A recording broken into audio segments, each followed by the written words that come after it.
Hi, this is Mark 8, 9, and 10, which is a series where nag-update ako every month. So, ilang months ako din nakapag-update. Last 6 and 7 months is magkasama din. Yung digital diary ko, hindi ko na rin siya nagagawa. Like, pero yun. We're here. Currently, it's October 28 na ng madaling araw ngayon. And sabi ko matutulog na ako right after ng leaving ng Mark series. But yeah, ngayon ako mag-film ng Mark series and ang daming nagbago sa kwarto ko, especially personally. In terms of changes dito sa kwarto, got the pegboard. Ano siya? It is a plastic one. So, mas mura siya. Mas mura ko siya nabili. More on sa orange up lang din to. Table, I bought a new table kasi yung dating table is matagal ng table yun sa bahay. Like, ilang taon na nandito yun. And I want to have a new things. Like, as in, maraming bagay na bago. Yun yung gusto kong ma-feel. Yun yung gusto kong makita. Parang new environment. Like, bibigyan nga ako ng opportunity na umalis dito. Pero, tingin ko, i-grab ko yung opportunity na to start a new. Like, 100% I'll do it. Then, yun, merong laptop sa likod. Yung laptop na yun is pinagamit lang sa akin ng kaibigan ko si David kasi kesa daw hindi magamit. And naisip ko siya as i-place dyan as a thing na, ang ganda niya lang din na background light and at the same time, sarap manood dyan. YT, pampatulog, etc. Ganun, extra light siya dyan. So, yun. Tapos, wala akong saksakan dun dati. Dun sa may rear end na yun. Sa may tabi. So, almost katabi lang ng bed ko. Kasi yung bed ko ngayon, nasa lapag na. So, yun. Nasa lapag na rin yung bed. Then, we have a small type, parang carpet thing lang dito sa kabilang side. And yung rag, yun yung meron tayo. Tapos, bumili ako ng bagong clothing rack. Then, light. And pin lights. Ito mga pin light na to. Sobrang ganda na ito kasi it is rechargeable, but the thing is parang nasira ko ating battery nila kasi overcharge ko sila, so kasalanan ko din. Ito na lang ata yung matino dito, pero yung dalawa hindi na bilis na nila malobat.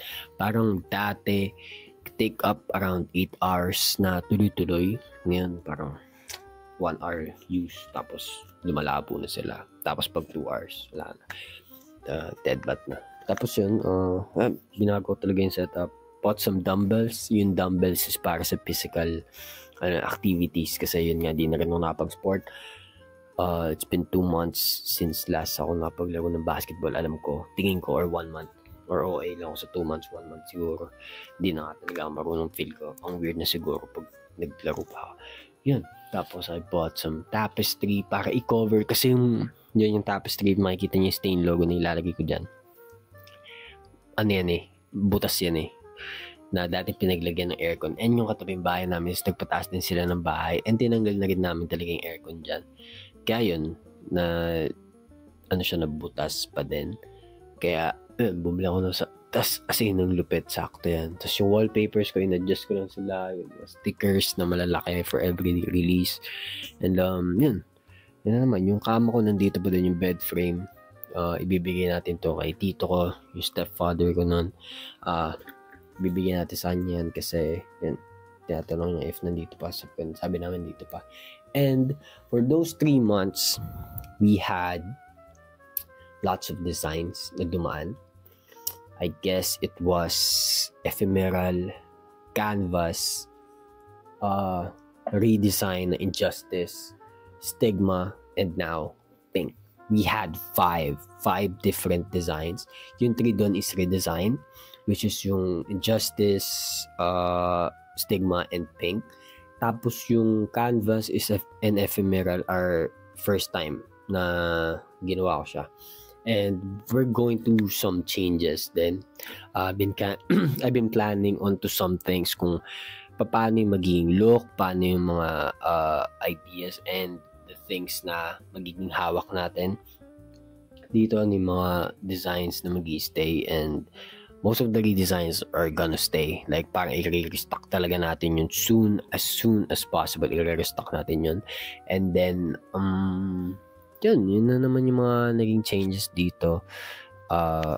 It was a lot, as in, and ibang ambience yung binigay niya sa akin. And I can say na out of all those months and years na nandito ako sa industry na to, yung October lang na to, yung parang feel ko na sineryoso ko siya ng maigi. Like, I've been trying, or I've been more hands-on compared to those other months.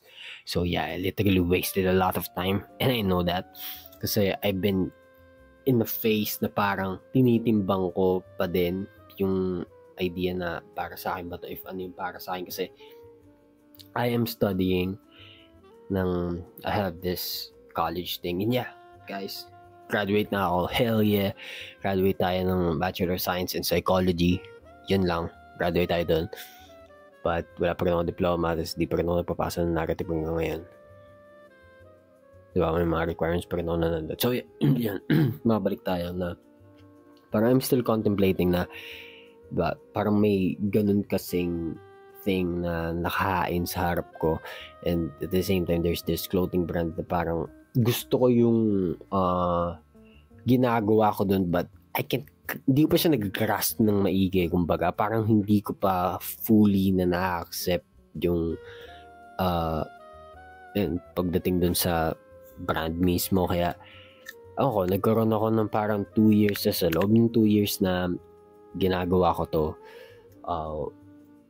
3/4, hindi lang 3/4, 3.9/4 ng paghahano nun is contemplating if talagang para sa akin to. And ngayon ko lang siya seryoso, ngayon lang siya naging malinaw para sa akin, and ngayon ko lang talaga na, yung progress ko is daily, hindi siya progress na parang kung mag-release ka lang ganyan, saka ka lang magkakagalaw, ganun. Hindi siya ganun. It's like a thing na dumadalo na siya sa akin. Kumbaga parang workout ko na rin siya, ganun. Sa workout, although makikita nyo naman ako, hindi ako super buff, hindi ako muscle man, hindi lantutoy pa din yung katawan ko kasi wala naman ako sa tama kumain. Pero kumbaga yung routine of having doing a workout, parang sabihin natin within each and every day, kumbaga if magkakaroon man ako ng rest day sa workout or hindi man ako magkakaroon ng full workout routine, may push-up ako siguro 30 push-ups, 30 sit-ups, tapos plank. Lagi siya may ganun. And kusa ako na yung ginagawa, hindi ini-schedule ko sa akin kasi gusto na ng katawan ko, and ganun yung nangyari sa akin dito sa brand within this month, na I can say na each and every day I am trying to find something new. I'm trying to do something dito sa brand, and I'm really happy about it. Parang out of all those years, but yun, but there are other things in between and other struggles din, syempre. Parang may mga malalaking bagay na nagiging dahilan na parang sinayang ko, and I know it na sinayang ko kasi parang kumbaga I should have done more. Pero yun, I can say na hindi naman ako ganun na naging 100% na, ewan ko, hindi siya dahil na inaantay ko, hindi dahil sa kung anong ibang dahilan or excuse. Parang ito kasi yung ganitong type, parang feel ko, hindi lang parang, feel ko kasi ang laking bagay na may puso ka sa gagawin mo to. Hindi pwede yung dahil lang sa pera, hindi dahil sa kung ano yung maaabot mo and everything. Hindi. Diba? Dahil gusto ko siya. Dahil may something and may purpose yung gagawin ko. Kaya parang hinanap ko if ano ba yung dahilan na yun, and if para sa akin ba yun.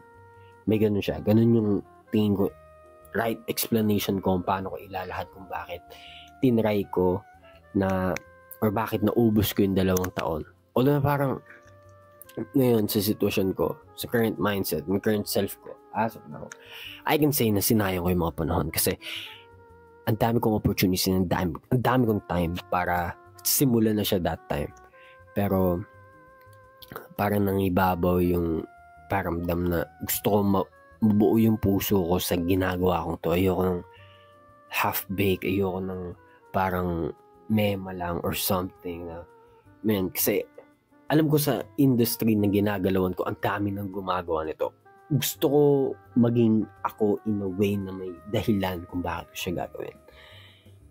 Yun yung pinaka parang punto kung bakit hindi ko na-actionan or hindi ko nagawan. And I can say na alam ko din naman na tinry kong gawan ng paraan. Although, pa sulip-sulip lang, like pa sungkit-sungkit lang, nagagawa ko ng ganito, ganyan. Like, tinatry ko lang na tinatry. Pero, kumbaga, masaya naman din ako sa dahilan na, man, kung hindi nagdaan yon, kung hindi ko sinubukan ng paunti-unti, kung hindi ako nahirapan ng gano'n, kung hindi ko pinag-iisipan yun ng gano'n, hindi ako aabot sa ganitong punto. And kaya din naman ako umabot sa ganitong siste na parang kumbaga, ngayon alam ko na sa sarili ko na gusto ko to.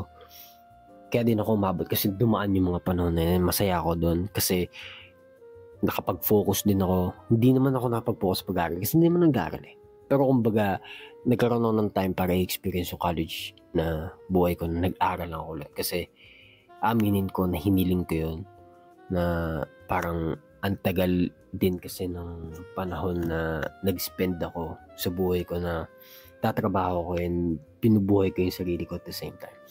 Although na it is kind of a business ng niran namin ni mama, kami, nila ate, parang ganun yung dating. Pero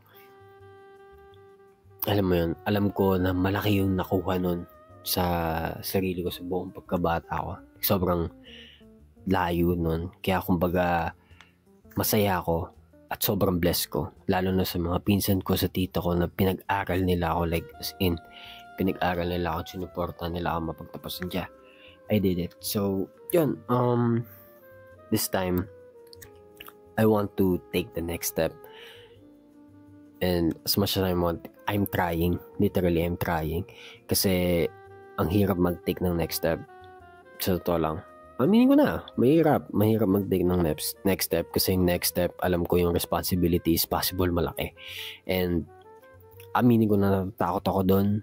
Inaalala ko yung kakayanin ko ba and kaya ko ba yung pressure and everything, but yun, although na may part na may ganong thought,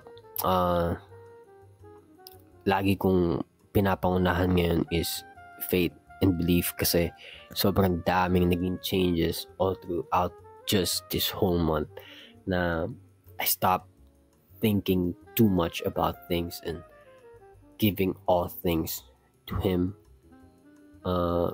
It is kind of a thing na parang complex niya sabihin na parang anong gagawin mo? Like, wala kang gagawin. Everything, wala kang ipagkakatiwala mo lang sa kanya. It's kinda that in a way. Ganung way, siguro. May pagkaganon yung way. But at the same time, I surrendered in a way na Lord, just help me na ilagay mo yung puso ko sa bagay na sa tingin mo tama. Yung sa tingin mo na para sa akin, yung parang gusto mo, yung plano mo na gawin ko dito. Diba? Like, ilagay mo yun sa puso ko. Yun yung surrendering na ginawa ko. And with that way, gumaan yung paaramdam ko. And nagkaroon ako ng pagkakataon para maging open sa maraming bagay. Like, inalaw ko yung opportunities na lumapit sa akin. Diba? Parang ganun. Parang na-clear niya yung mind ko na hindi ako ma-focus sa isang bagay, na hindi ako ma-focus sa mga material things and everything. Pero kumbaga, maging open mostly sa lahat. Ganun yung way na nangyari once I started surrendering myself through Him. Yan. Ganun siya. Nakikita nyo ba? Pero ganun siya. Ganun yung naging feeling and it changed a lot. Like, I can say na I'm not that sobrang okay talaga. Like, 100% okay. Like, bro, nalulungkot pa rin naman ako. I've been kind of feeling I'm still overthinking and such. But, I can say na hindi naman ako sobrang kagaya ng dati na alam kong wala na. Like, tapos, bedridden and everything. Like, stopball talaga malala. Man, na-overcome ako ng thoughts ko and something. Like, ganun. But, that surrendering part, it is a leap of faith. Actually, it is indeed a leap of faith. And it takes a lot of courage to do. And I'm glad that I did it. It is kinda, I can say, na medyo crazy to say. Kasi, walang certainty. Yun yung magagaranti ko. Wala kasing certainty na makikita ka, but you just gotta believe that you can and you will. And that's what I did. I jumped and he was there. Like, after nun, it's kind of projects, changes after changes, release after release, ideas after ideas, blessing after blessing. Kasi I'm kind of walking with this path na kasi ang nangyari rin dun right after is natanggal ko yung control sa sarili ko kasi na-realize ko I've been trying to control things. Parang I'm trying to put things, all the matters, like dito sa kamay ko, like parang gusto ko yung i-manipulate lahat na ito, gusto ko to, ito, gusto ko to, ito dapat ganito, ito dapat ganito. And it ended up na I'm really overwhelmed. Kasi I've been trying to think about everything, like every single thing na kailangan niya mag-work, kailangan niya maging ganito, kailangan maging okay nito, ito din. Instead of, I'm just trying to, Lord, yung result, ikaw na bahala. I'm just gonna do my thing. And whatever it is na pwede mo mapakita sa akin, whatever sign it is, I will seek for it. Like, hihingin ko yun, Lord, bigyan mo ko ng sign regarding this. Is this a good thing? It is a good decision to go through this path. Ipakita mo sa akin yan. Yun. Sa ganung paraan, sa ganung way ako napag-surrender in it, work like magic. And He is always there. And ang nakatatak na lang sa isip ko now is gumawa ng tama and gumawa ng mabuti and walang mangyayari sa akin masama. Hindi ko man makukuha palagi yung panalo, pero pwede akong matuto. And as long as hindi ako gagawa ng mali, hindi ako gagawa ng masama o kasasama ng iba, kasasama ng sarili ko, I'm doing the right thing. And walang mali doon. Diba? Panalo pa din yun. Yun yung win-win situation. Diba? And hindi palagi na yun nga. Lagi kong inaalala na hindi pwedeng laging panalo. Diba?